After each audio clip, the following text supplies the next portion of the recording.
Salut, aujourd'hui nous allons parler d'une distance mythique pour tous les coureurs. Tu en as peut-être déjà couru. Bien sûr, je vais parler de marathon.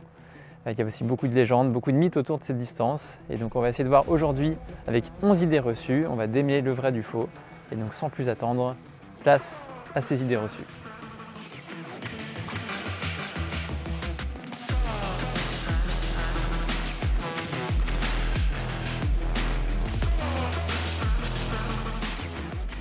Première idée reçue, il existe une séance magique de 10 x 800 mètres pour déterminer ton allure sur marathon. C'est plutôt vrai, je vais t'expliquer pourquoi juste après, mais avant, déjà, qu'est-ce que c'est que cette séance qu'on appelle aussi la séance Bartiasso de son inventeur? Donc lui, il est parti du constat que lorsqu'il réalisait cette séance de 10 x 800 mètres 4 semaines avant son marathon, il faisait une moyenne de 2 minutes et 45 secondes sur ses 800 mètres, et comme par hasard, magie, son marathon, il le réalisait en 2 heures et 45 minutes. Donc c'est pour ça qu'il en a tiré une règle. Le chrono que tu vas faire sur ces 800 mètres, c'est le chrono que tu feras sur marathon.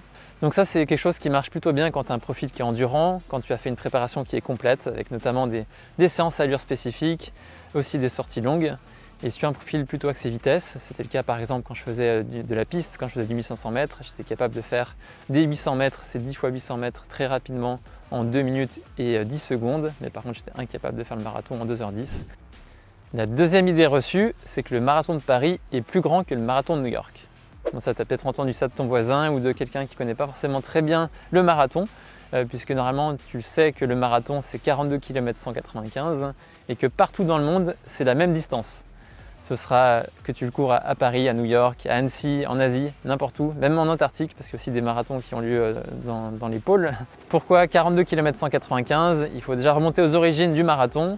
Le premier marathon a eu lieu en 1896 lors des premiers Jeux Olympiques de l'ère moderne.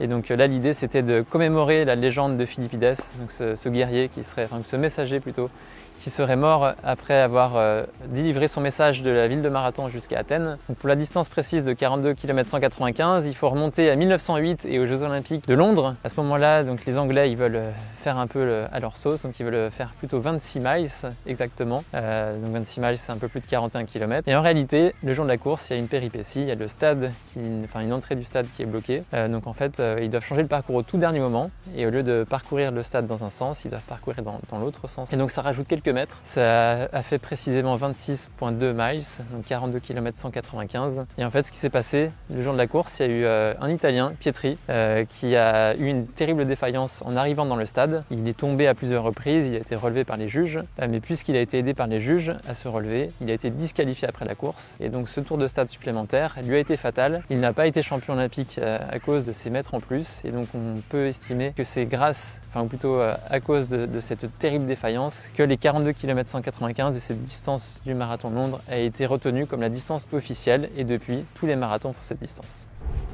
Troisième idée reçue, le marathon de Berlin, c'est le plus rapide au monde. Alors ça c'est vrai, et pour plusieurs raisons. La première, c'est que le parcours est très rapide, c'est quasiment tout plat. Il y a également une bonne atmosphère, mais c'est surtout parce que le marathon de Berlin, ça fait partie des Six Majors. Donc c'est les 6 marathons les plus prestigieux au monde. Donc ça ramène du monde, il y a également pas mal d'argent à la clé pour les meilleurs. Et donc c'est ce qui fait qu'il y a une densité qui est très forte devant.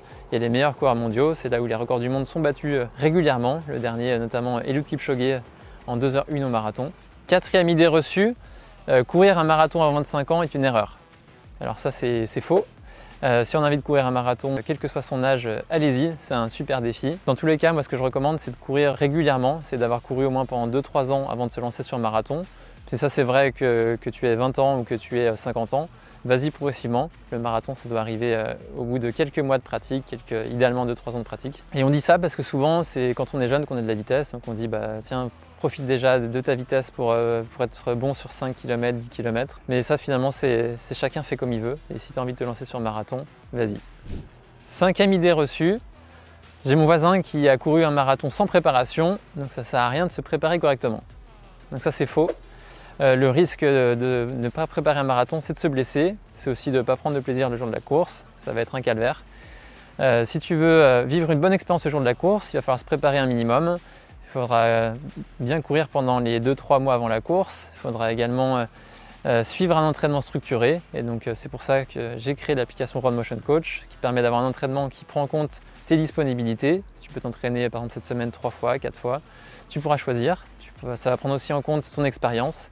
Et là, ça va te permettre d'avoir une progression jusqu'à la course. Et donc maintenant, tu n'as plus d'excuses pour ne pas bien te préparer pour un marathon. 6e idée reçue, si tu marches sur un marathon, tu n'es pas un marathonien. Donc ça c'est faux, c'est même complètement faux. Tu as le droit de marcher sur un marathon, ça arrive à tout le monde, ça arrive même aux meilleurs. Je pense notamment à Florian Carvalho qui a couru le marathon en 2h10 et pour son premier marathon, il a eu des crampes. Il a couru quand même son marathon en 2h15, il a marché quelques mètres. Je pense aussi dernièrement sur marathon, au marathon de Paris, un coureur de 95 ans, Charlie, qui a couru le marathon, qui est devenu finisher du marathon de Paris. Alors oui, certes, il a beaucoup marché, mais vu son âge, c'est un exploit déjà d'avoir participé au marathon et de l'avoir fini. Et donc dans le règlement, c'est stipulé nulle part qu'il faut courir pendant les 42 km 195. Ça peut arriver à certains moments, notamment lors des ravitaillements, tu peux prendre ton temps pour bien t'alimenter.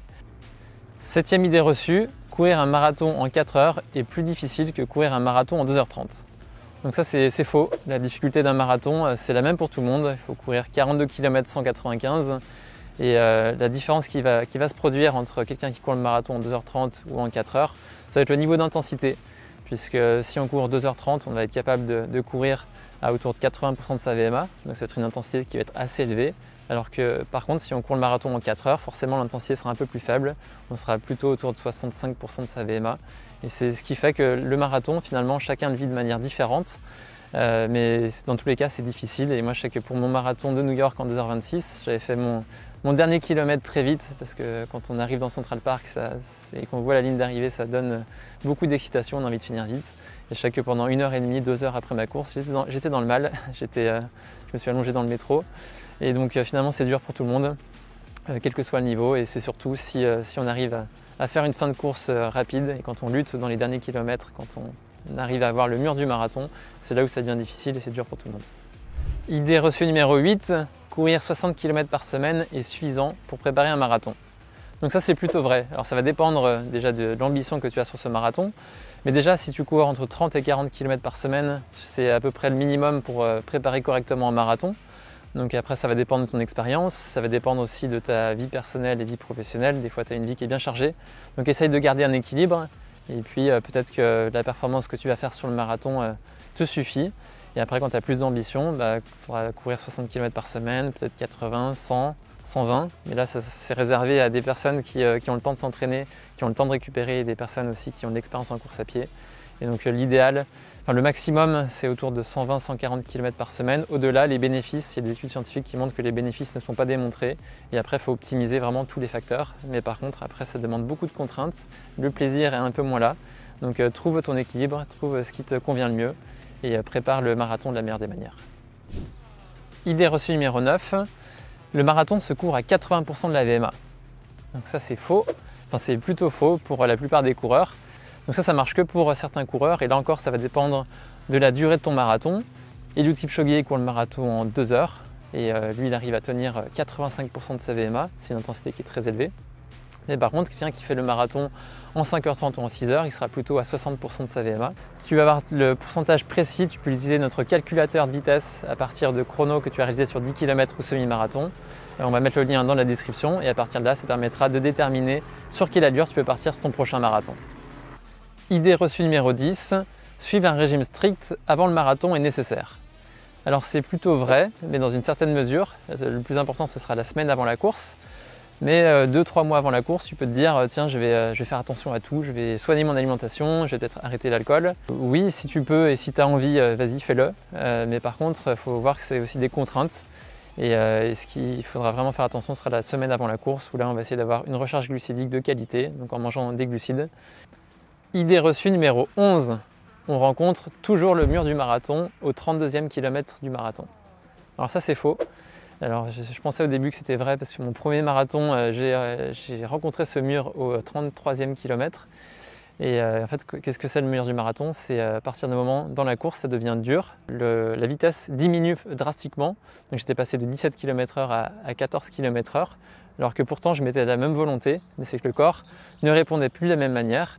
Et donc moi, je sais que pour mon premier marathon, ce qui s'était passé, c'est que j'étais parti un peu trop vite. Le marathon, c'est une course de patience. Et au 15e kilomètre, je trouvais que ça allait pas assez vite, donc j'ai accéléré, mais c'était une terrible erreur. Il y a également la préparation. Quand on a une préparation aboutie, on peut éviter le mur du marathon. Il y a également la partie nutrition. Il faut s'habituer à se ravitailler régulièrement lors des sorties longues. Et puis maintenant, il y a aussi des chaussures carbone. Il y a des mousses qui sont plus performantes et donc la fatigue musculaire arrive plus tardivement. Si vous voulez, je pourrais en parler plus en détail du mur du marathon dans une prochaine vidéo. Dites-le moi en commentaire si ça vous intéresse. On arrive sur la ligne d'arrivée de cette vidéo. J'espère que ça t'aura plu.